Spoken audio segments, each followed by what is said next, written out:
You were unmuted. No, go ahead. Oh, Dan, the floor is yours, or the screen it is. All right, well, thank you. Thanks for having me.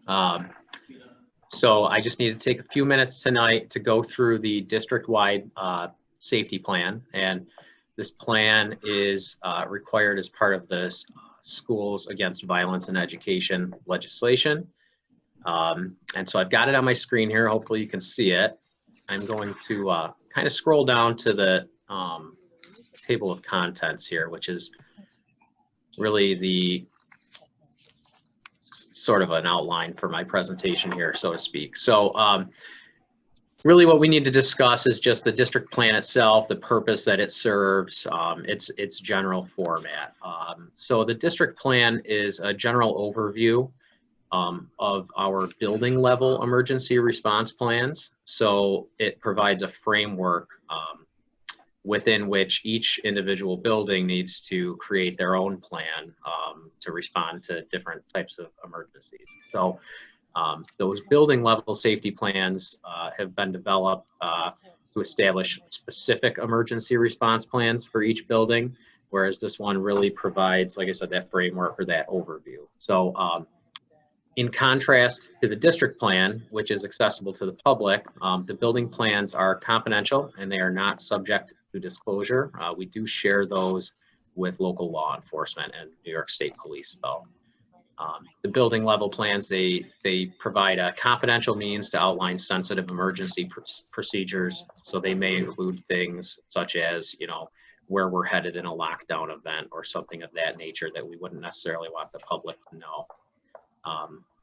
The emergencies covered in it can range from man-made problems like power outages to natural disasters like blizzards and floods. They can present highly dangerous situations or simple inconveniences.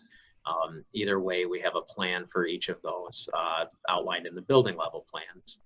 So as a framework, the district level safety plan serves to outline the requirements of the building plan while accounting for our priorities. So our first priority is the protection of life. Second priority is the preservation of property. And then lastly, it's restoration to normal activities. So if you look at the table of contents here, you can see there's really 4 sections in this district plan. And I'm just going to kind of highlight what each of those sections is for and what's contained within that. So the first section is the planning section. A lot of this has to do with compliance and how we develop and review the plans annually as part of the safety committee, and how we posted this plan to the website. We have this hearing to allow for public comment, and then we look to have the board adopt it. So the planning section outlines all of that. The next section is risk prevention and intervention. And really what that focuses on is the fact that, each building has procedures and strategies that they implement for early detection and hazard identification. It includes some of the talk around threat assessments and how that protocol takes place. We do have third, the response section. Sorry, can't see my own screen here, believe it or not. So we have the response section. This is the bulk of our plan. This is the bulk of the building level plans as well. And what it essentially does is it uses the FEMA Incident Command System as our basis for responding to these emergencies. So the Incident Command System kind of creates a hierarchy of who's in charge during an incident and what the roles and responsibilities are of each person involved in that. It goes on to outline 5 procedures that the school district uses in response to a variety of situations. So we don't discuss, say, 20 different types of emergencies. We discuss 5 procedures that we use to respond to those 20 different types of emergencies. Those procedures are a lockdown, a lockout, a shelter in place, a hold in place, and an evacuation. So an evacuation, for example, would be the response or the procedure that we use in response to a fire in the building. And then that informs the building level plans, and the building level plans get more specific, and they go into functional annexes where they do describe what those 20 emergencies may be, and they assign one of these given procedures or responses to those emergencies. Lastly, we have recovery as the fourth and final section. And recovery talks about trauma-informed grief counseling. It talks about how that team serves as our post-incident response team. And they address district support and mental health services and have a plan in place for that following an emergency. And then lastly, we do have at the end of the plan, we have the outline of the essential building level plan elements. So again, it gets a little tricky going between the district plan and the building level plan. But the outline of essential building level plans is the starting point for the building level administrators to develop their safety plan. It includes the operations, roles and responsibilities of individuals, all of the logistics around how we respond to an emergency, and then how we handle training and communication and all of that stuff. Now I have to figure out how to. That is pretty much it. That's the outline of this district plan, and you know, I guess I'd open the floor at this point if there's any questions.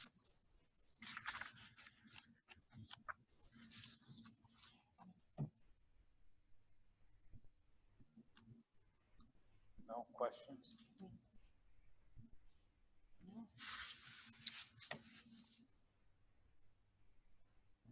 Dan, it does not appear that there are any questions at this point in time. Oh, Izetta has one. Okay.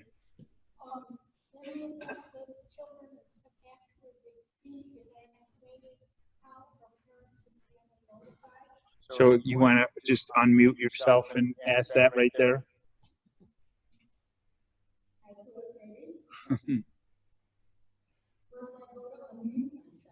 Just that over to the left at the bottom, there's the microphone.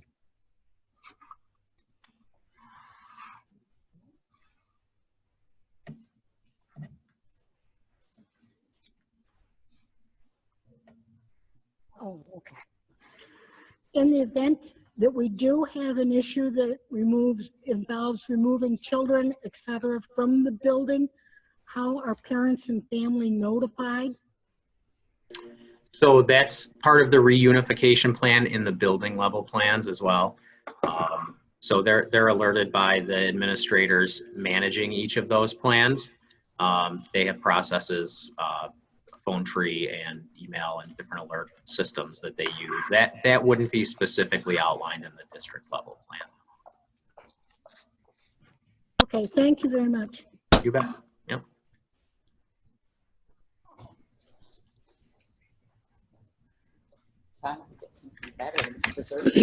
Actually, unrelated to your report, I just wanted to say thanks for the tours and all the information you gave us and your patience in answering our questions.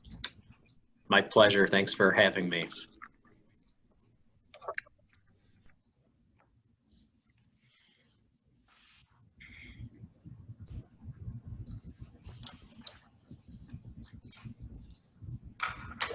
Are there any more questions for Mr. Friday?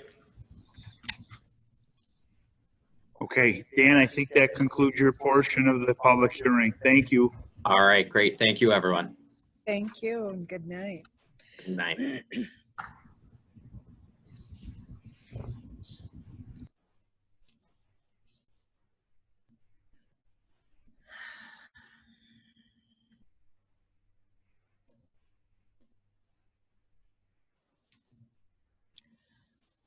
got everybody.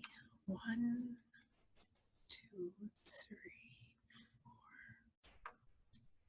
4, 6. Okay, I've got everybody. Then I was just trying to check to see if I make sure that I had everyone. No, okay. Then I'm ready to go. I'll call the meeting to order. First order of business, please stand for the Pledge of Allegiance. I pledge allegiance to the flag of the United States of America and to the republic for which it stands, one nation, under God, indivisible, with liberty and justice for all.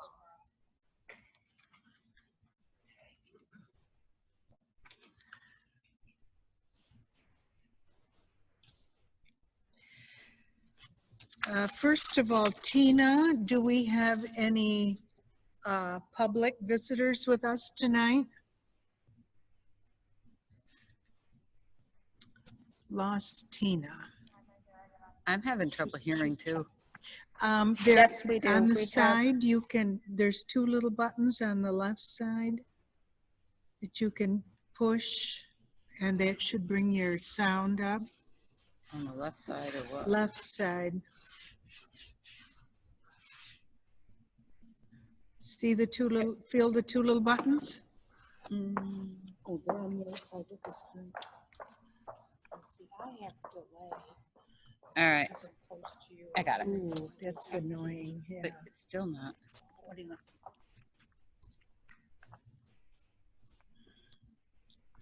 Which one is- No, I couldn't hear. Nobody's talking now. I can't tell. There, is that better, Tina? Yes, much. Okay. Who else was having trouble with sound? Thanks, Tina. Izetta, are you okay with sound? Yeah. And John, are you okay with sound? Okay, good, then we're good to go.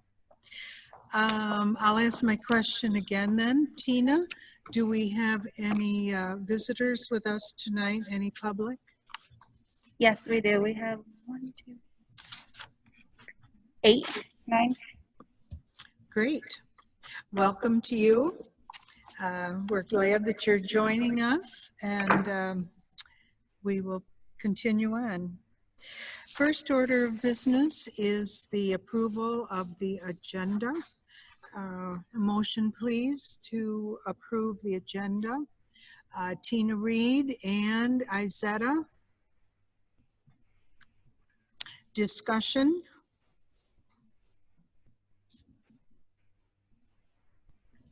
Hearing none, all in favor, please raise your hand. Oh, all right, I see all hands, so that is approved with unanimous voting. At this time, we have a presentation, which is the update on the reentry plan. And Michael and Megan Pilati will be presenting that.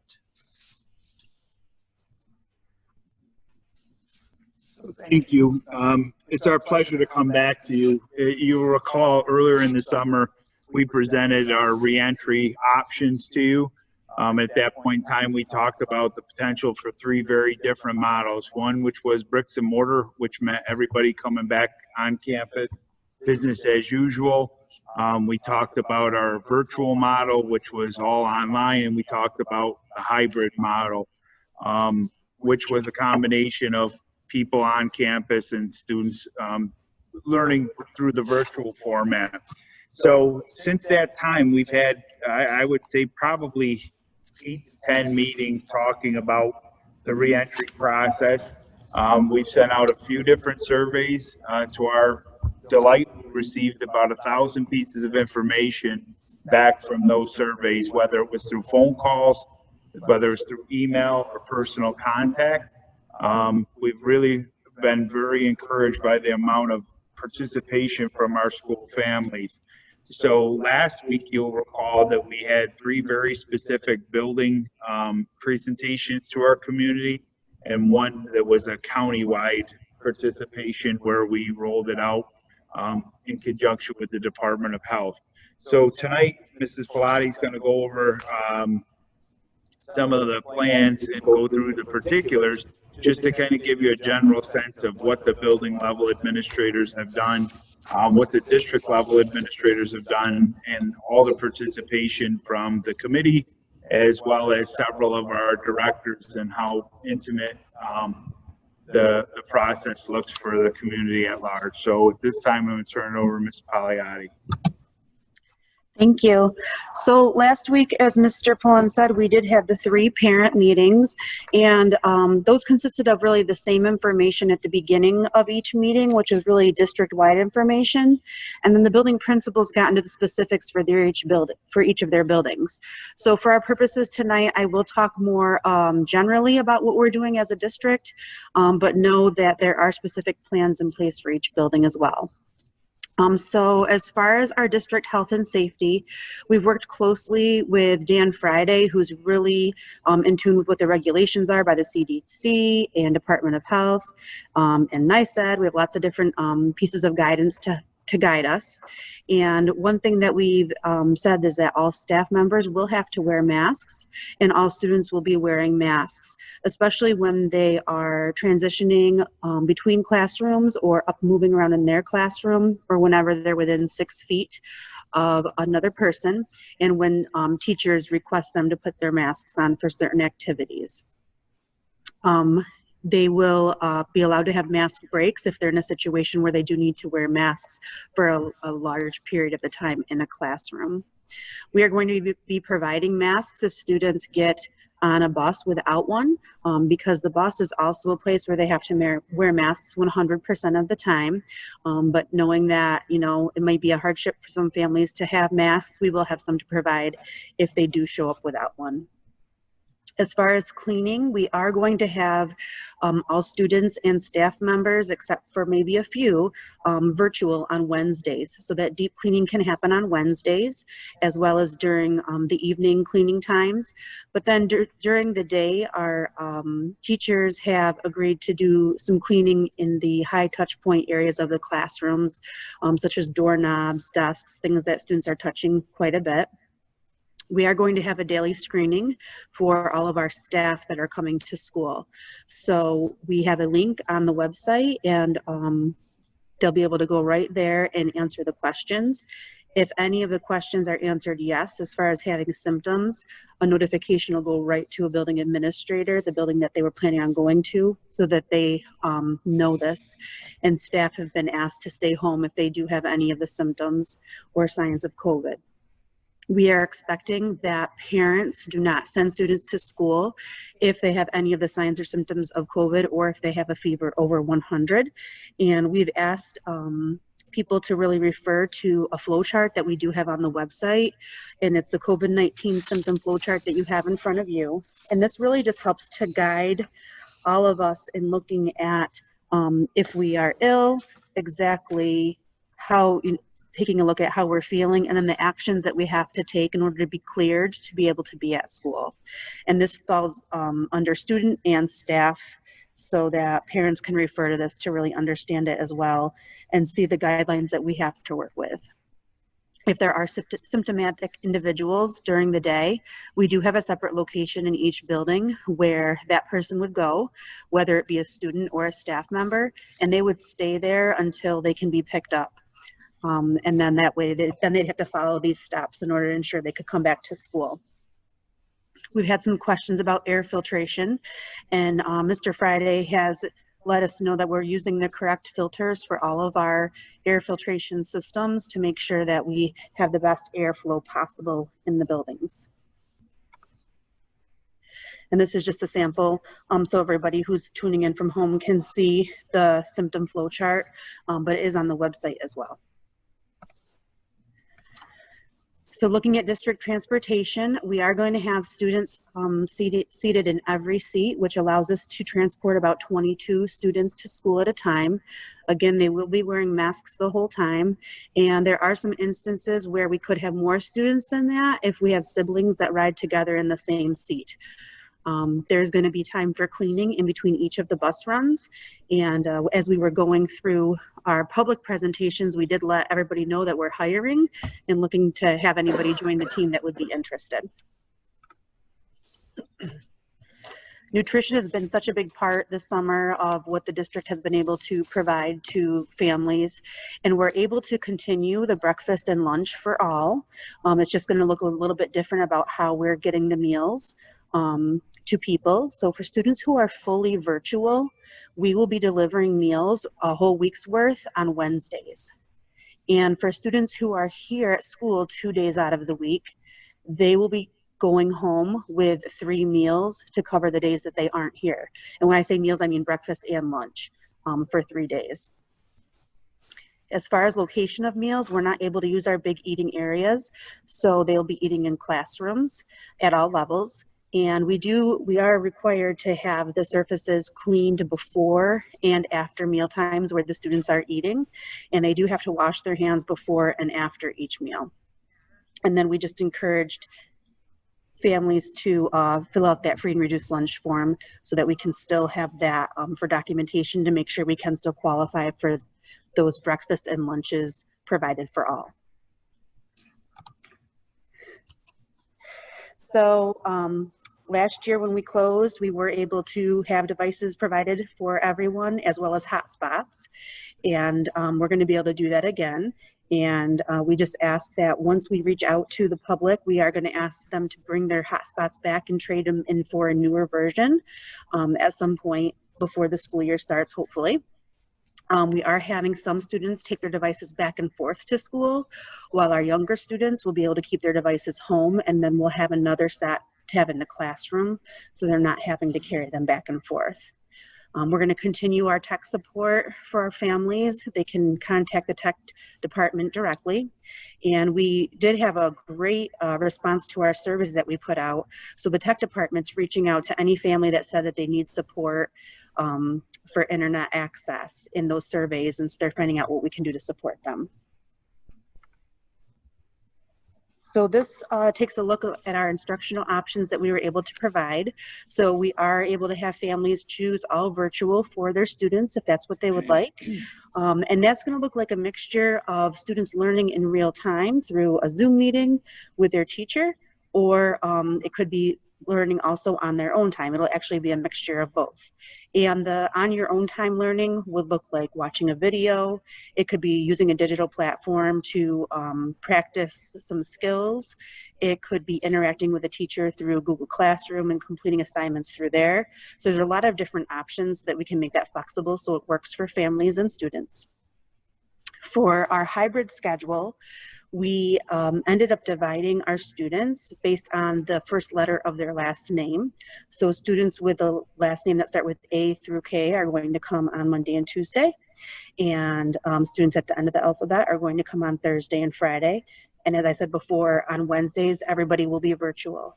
And we are working with families that have multiple last names so we can make sure those students all align and come on the same day.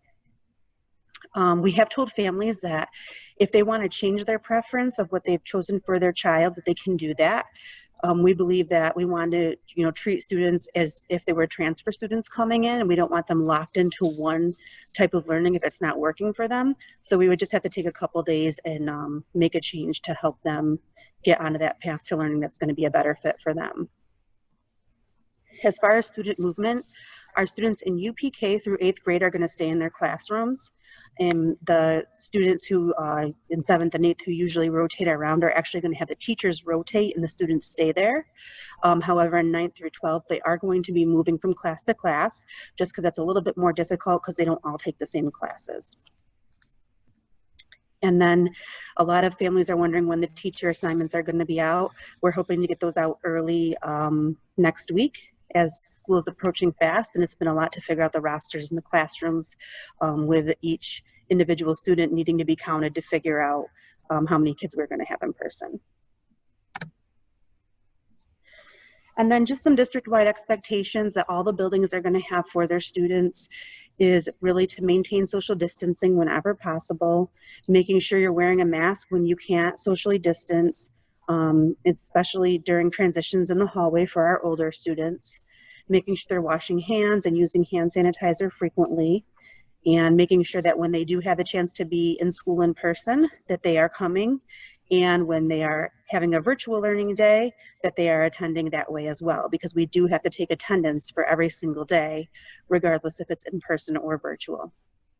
We would ask that they communicate when they're not feeling well, and that they only use their own equipment or materials in order to make sure we're not spreading germs.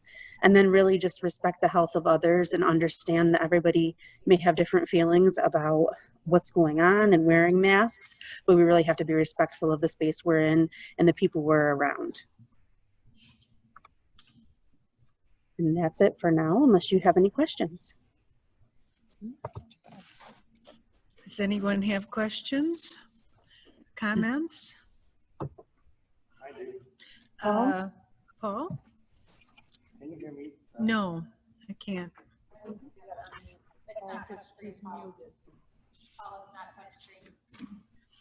Paul, and you see your picture online? Do you see the little, I got it. Thank you. speaker? Okay, now, how's it now? That's good. Great, thank you. Megan, two questions. The first question was with regard to staff. So is it my understanding that the staff is expected to perform that, what is it, like a questionnaire or a test at home then before they ever come to school? And if there's a yes, then that's transmitted immediately to the school principal, the building principal? That's correct, yes. And if they have yeses for anything, we've asked them not to report to school. Sure. Okay, good. That completely answers that question. The next one was on transportation. So I understand there will be a student in each seat. I mean, if there's that many on the bus, but not two students to each seat unless they're a family. Correct. Do I understand that correctly? Yes. Okay, great. Thank you. Yep. That's all my questions. Good. Anybody else? Thank you, Megan. Figuring this all out has been monumental. I was talking with someone just recently who had children that they were involved with in 3 different school systems, and I was sharing our plan, and they thought that our plan was the best of all. So congratulations. It sounds like a good plan. Could I ask about special Yes, education? I John. couldn't find the mute on here. John? What special education, what will those students be doing? For our I students got it. who, You got it? can you hear me okay? Yes. For our students who need the most support, who we have attending our special classes and who get the most therapies, they're going to be attending 4 days out of the week so that they're able to be here to get their therapy services and their special education services. And then students who are not in special class but get special education services, we do have teachers who are going to be here working with them when they're in school. And then we also have special education teachers who are going to be working specifically with our virtual students that are special education students, so their needs can be met in both places. And then on an individual basis, if there's a certain reason that a student might need to be here more than the 2 days, that's being looked at individually by Ms. Marciano. Thank you. Could I also ask about BOCES, the students who in the past would attend BOCES classes? Sure. At a different So campus? Our students who go to the Wayne Tech and Career Center, those students are still going to be attending 5 days a week because that's the model that BOCES has put out. So we will be transporting them 5 days a week to their half-day program. And then they'll either be here for the rest of their learning or home for the rest of the learning, depending on the day. And then our students who are special education students who are attend out of district BOCES placements, they would be attending every day and we'll be transporting them.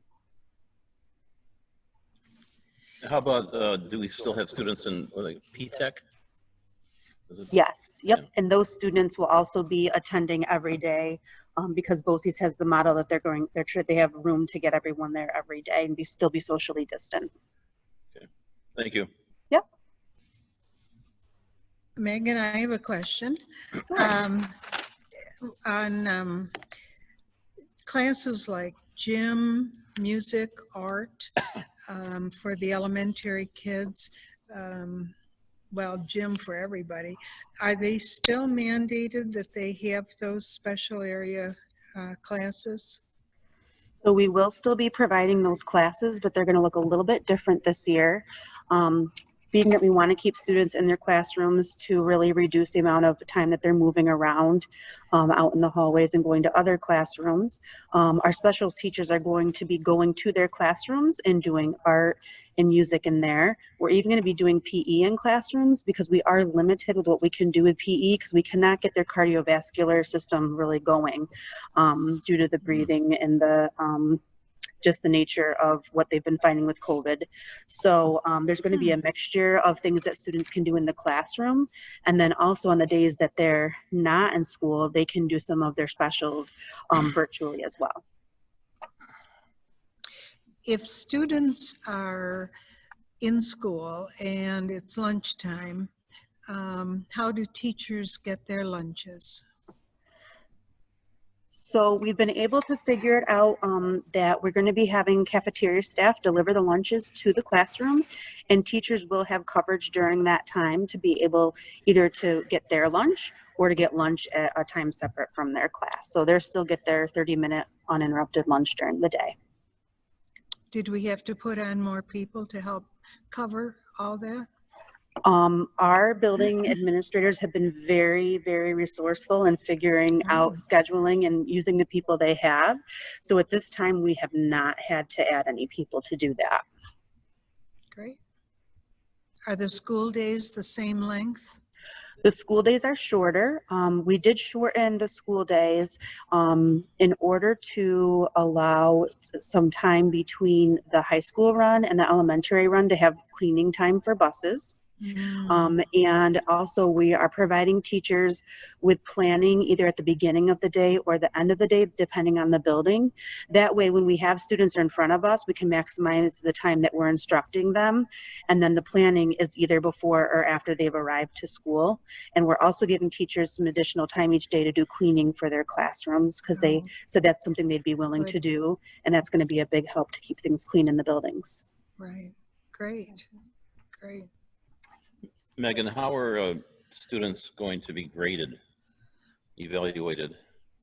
So at this point, we've decided to go back to the typical grading that we would normally do because it is really different, like the expectations of what students are to be doing virtually than it was in the spring. So it really, there's an expectation that they're going to be completing work. They're going to be, you know, we're going to have attendance taken. And so that's something that we're going back to our traditional grading system. And the state has said that students do need to submit work and we do have to give them feedback on their work. So that's something we're taking seriously to make sure students are really making progress with their skills. Good, thank you. Izetta? Get unmuted here. Okay, I understand that the kids will only be going 2 days a week and 1 day virtual for the younger kids? So for UPK, kindergarten, and first, they are attending 4 days a week in person and 1 day virtual. And the reason we were able to do that is because our numbers were lower in those grades. So we actually had the space to bring as many students in that chose that option. The older grades, we just did not have enough space to be able to have all the students that wanted to come 4 days a week. So the elementary will be doing 4 days a week then? Just UPK, kindergarten, and first. Okay. And what are the hours for the kids? You said you've changed the school days. So for our high school students, they would be in classes from 7:30 to 1:30.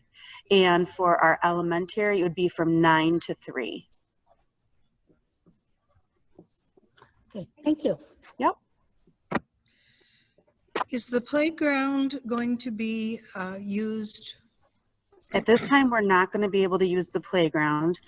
We just don't have the ability to go out and clean it after every student would be touching it. And it's very difficult to keep students away from each other when they're out there playing and having fun. We are definitely wanting students to get outside for recess, but again, we've been advised not to really get their heart rates up too much.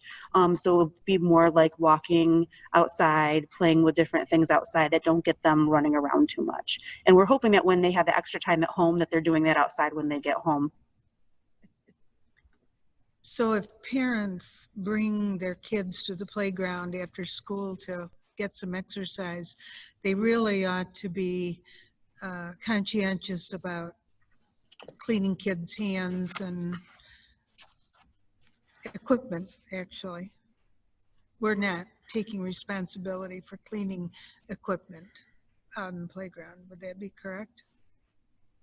That's correct. I don't believe we have it in our plan to be able to clean the equipment every single day Right. on the playground since it's not part of the school day.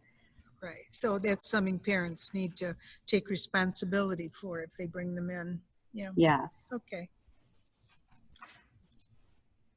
They might, maybe, I'm wondering if maybe a sign or something should be posted on the playground, because parents do bring their kids to the playground for exercise on the weekends and after school, that they need to be responsible. I don't know. So I think we're still operating as a closed campus, but as we get closer, I do agree with you. We're going to need some sort of signage to say, you know, this is what we're operating under. You know, and certainly when they use our facilities, we want to make sure that they're safe in doing so. So during the school day when it's closed, it is the recreational time after hours and weekends that we would say, you know, it is on the parents and it is on the participants, but certainly a concern for us just the same. Have we, now that we know that some fall sports are going to be allowed, are we preparing for those? So we're actually, we know from before they've designated September 21st as the official start date for fall sports. There's a limited number that are being allowed participation. We're actually waiting for our executive director of Section 5 to issue some more guidance. They were supposed to meet today with Robert Zayas, who's the director of the state organization, and we were looking for some more communication to come out from the executive director of Section 5 as to what our next steps will look like. So Section 5 is really determining what's going to happen, not us. Would that be correct? Correct. Yep. Okay. Great. How about extracurricular things, school musicals, plays, clubs?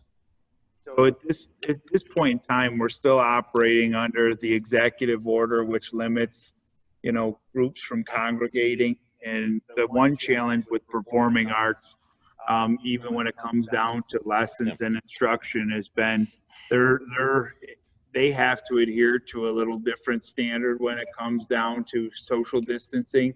For performing arts like band and chorus, they're actually being told 12 feet apart. You know, so our instructors and our administrators are working on what those lessons would look like. But unfortunately, when it comes to extracurricular activities, after school program, musicals, and clubs, at this point, we're not offering them just because of the executive order and our limitation to prevent groups from gathering over a certain number. Wow. That also could be devastating to students learning a new instrument or an instrument in the elementary. I think fourth grade or something, they pick up an instrument and it sounds like it's not going to happen. Well, I could say if there's a way to make it happen, our teachers and our administrators will make that happen. That's the one thing with the distance learning, you know, in terms of tailoring instruction to individual needs, that's something that they're exploring every avenue to make sure that the arts don't, you know, suffer, because we do agree with you. For some of our students who are just being exposed to it, the limitations that are being placed upon them because of COVID could have a detrimental effect, not only to them, but to our programs in general. Okay, anyone else? In that case, thank you so much, Megan and Mike, for all that information. I learned a lot. Thank you.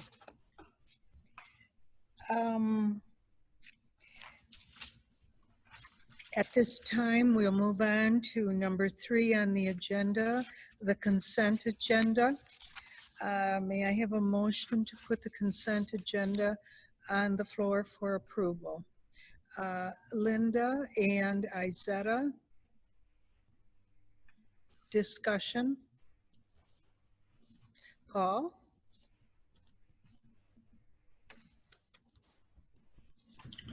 Yes, I'd like to pull item 3E.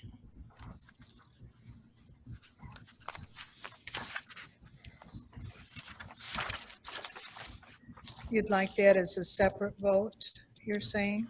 Yes, please. Yes, all right, all right. Please all take that out of your consent agenda.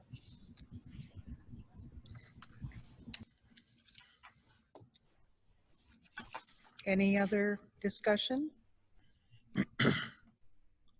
In that case, all in favor of approving the consent agenda? Looking for hands. That is approved. That was unanimous vote. And now we move on to page 3, 4.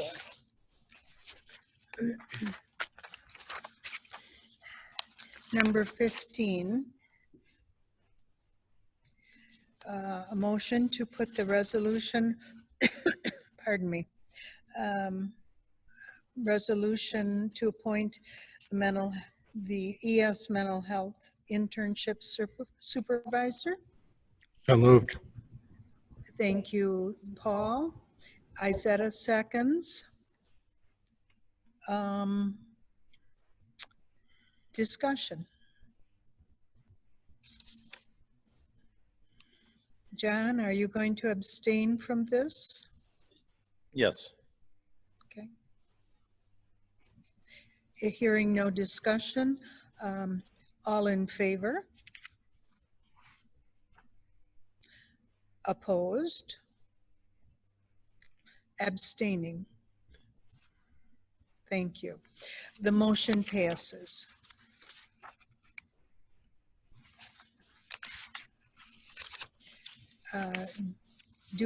And now we move on to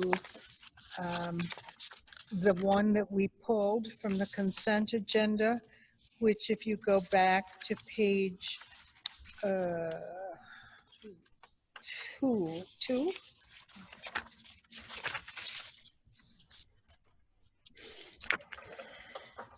2E, a motion to put the district-wide safety, school safety plan and building level emergency response plans on the floor.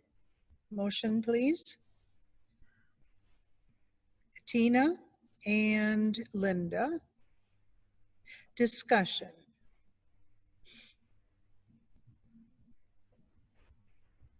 Hearing none. All in favor? Thank you. Opposed? Thank you. The motion is carried.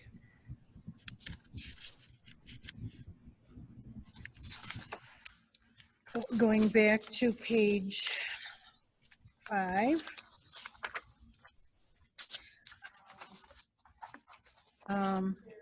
Is there good news anyone wants to share? I've got a couple pieces of good news. John, how about you? Go ahead. All right. Paul, go ahead. Okay, well, I'm holding up the I'm not. Yeah, this is an advertisement for a couple of cleaners. So that was in our Lakeshore News. That was good to see in there. The news has been, there's a significant paucity of news for our school district. Now, I have someone who was on the, Tina, help me. I lost my note. There was someone who was on the Delhi Dean's list, and I went, okay, thank you. Saved by my colleague. Allison dates, okay? So one of our students from Wolcott on the SUNY Dean's List for the spring semester. And then we were included in a document in the Lakeshore News that also dealt with the surrounding schools, but it was a good document on how we're going to open our schools. So I think that was all good news. And then again, I'd like to give another attaboy to Donna and the entire crew for her 10,000 meals a week program that she's got going on. Yeah. Yeah. Other good news?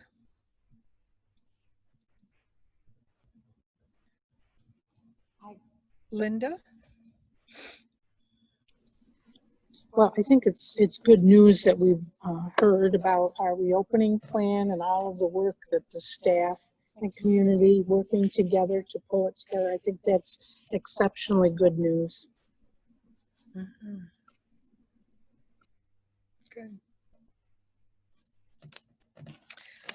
All right. At this time, I need a motion to go into executive session for the purpose of the board to discuss the employment history of a particular individual. A motion, please. Tina, Linda, discussion? All in favor? Thank you. Motion passes. To those of you who are watching, we will be coming back into session so that if you want to stay with us, you can do that. You will be blocked out while we're in executive session. I have no idea how long it's going to take us, so if you're going to stay with us, it may be a wait, so help yourself to a cup of coffee and put your feet up for a while, and we will return.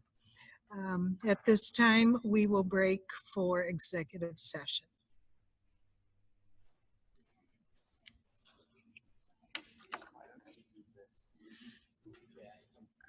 And board members, you might want to get treats while we take a break.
all those extra valves make a difference sometimes. It's fun to drive that car. Cinda, did you start your video? I hit it. Oh, there it is. Okay.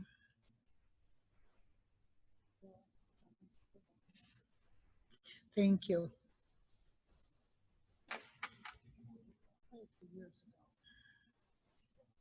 Oh, wrong.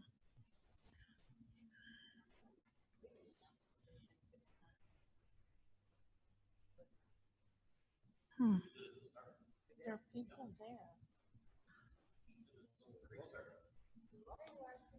Thank you. Okay. Ah,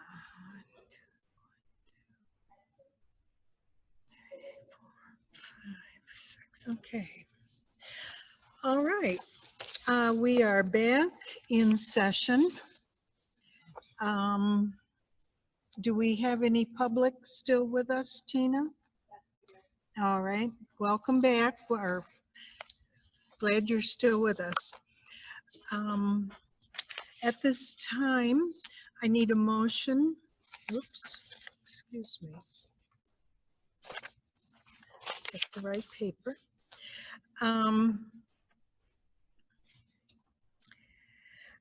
I'd like a motion to put this resolution for approval, that it be resolved that the Board of Education, upon recommendation of the Superintendent of Schools and pursuant to education law, you accept the additions to the August 25, 2020 meeting agenda.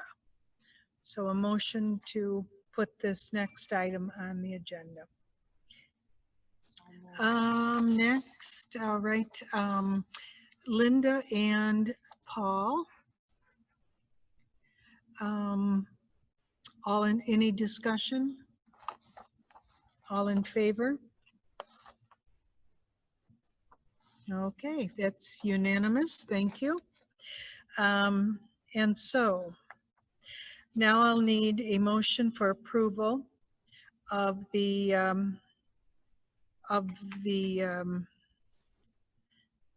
item as listed.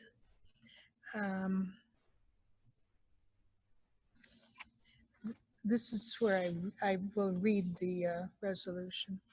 A motion to put this resolution for approval.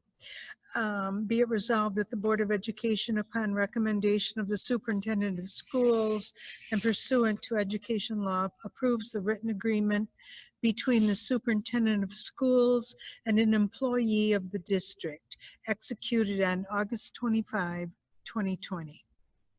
Motion, please. Tina, a second. Izetta. Discussion? All in favor? Motion is carried with unanimous vote. At this time, I will entertain a motion to adjourn. Motion? John, and a second, Linda. Discussion? All in favor? Motion is carried with unanimous vote. Thank you. Meeting is adjourned. Thank you and good night.